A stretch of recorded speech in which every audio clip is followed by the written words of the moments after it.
Good morning sa inyo lahat. Good morning! Ako nga pala si Kaloy Bautista. Nagpapasalamat ako sa upline angel ko si Richelle. Bakit ako nandito? Bakit? Kasi yung wife ko, may colon cancer.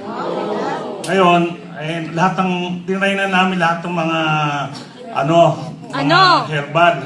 Kasi na-diagnose siya nung November. Ngayon, tinry namin lahat yung nagkagastos-gastos kami, may 50 mil na.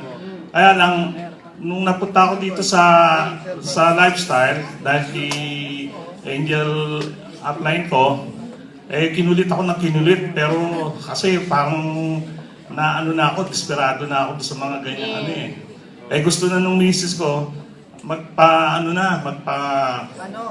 surgery. Ngayon, tinetext pa rin ako nung angel upline ko. Text ng text, hindi ko pinapansin. Si Richelle. Tayo! Ngayon, sabi ko, sinabi ko sa sarili ko, hindi mo na ako order kasi dala na kami sa mga ganyang Ginawa ko, numatin muna ako ng function sa Alabang.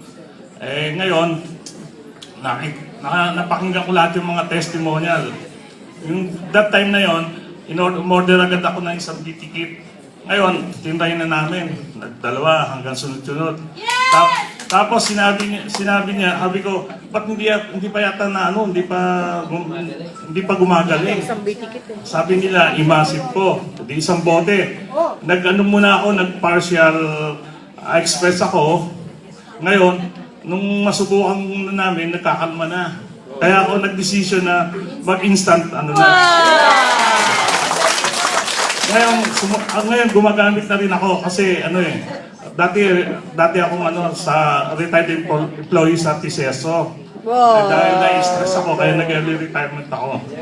Ngayon, ginagawa ko kasi nagkaroon na ako ng hypertension, saka yung isang apo ko may take disorder. Ngayon, umiinom na kami ngayon ng Kaya bali, tatlo na kami umiinom ngayon. Thank you.